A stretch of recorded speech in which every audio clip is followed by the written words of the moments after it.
Si Ate Mimi sabi niya, kaya mo yan. Pero nanginginig na yung boses.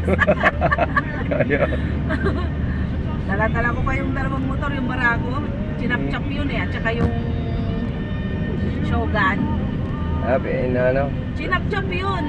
Tinupik ko lang yung ano dyan sa likod, yung bubukan. Bubuan. Oo, tapos si Ate Mimi yung sakay ko. Ako, si Maymay, si EJ.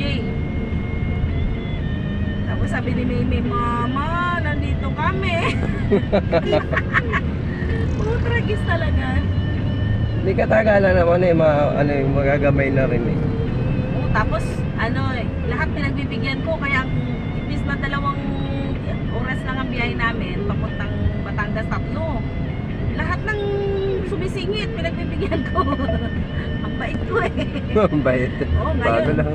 Lalo pang mga motor, ang bait ko dati. Sige, singit lang kayo ng singit. Pero ngayon, pipitikin ko kayo. Ako kasi hindi. Basta kasi may DDS ako, may defensive driving security. Meron akong orientation. Kaya pag kami nakakita ako niyan, salubong kahit saan tayo makarating, sige. Pag mali ka.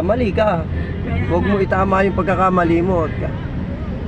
Sabi ko hindi mo ako kaya pag mayabang ka sa manibela at kasi ako may DDS, ikaw may DDS ka ba? Kaya yung lisensya mo kako eh. Defensive driving. Oo. Defensive driving safety. Oo, ang ano ko doon, may iba't pa rin talaga yung sa driving school ka na nag-aaral. Nag-aaral ako sa driving school pero hindi katulad nung may sarili ka sasakyan na napapractice mo siya. Iba pa rin, hindi ka pa rin marunong masyado. Ako talaga hindi ako marunong masyado. Natakot sa akin si Edgar eh. Okay, bago ako nagkaroon ng lisensya, natuto ko sa mga truck na malalaki. Mas madali daw imaneho ang truck na malaki, sabi ng kapatid ko. Yung kung totoo. Kaysa sa mga Sa maliliit na ganyan, mga van, mga ano. Kapatid ko kasi driver din ng truck kasi puno.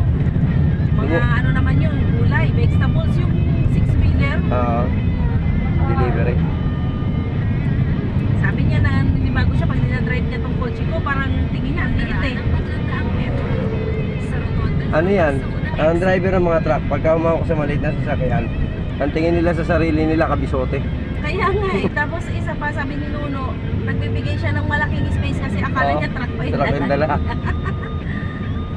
Nalilito siya, sabi niya, ikaw na nga mag-drive, minsan kasi naano ako, nalilitan ako sa sarili ko kasi nasa truck na ako. Tapos, yun nga ang ano niya, yung kabisote siya. Ayaw niya, parang ayaw niya. Eh kasi ang truck, pagka overtake, ang haba nung bago bumalik sa linya. Kaya nga, ito, pag overtake na to, bilis lang eh.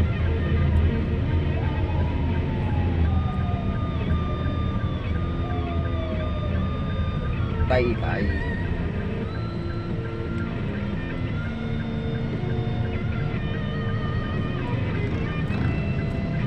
Loko, nandiyan ka sa gilid. Alam mo palang doon ka din rin. Wala pang signal light, nabuang na.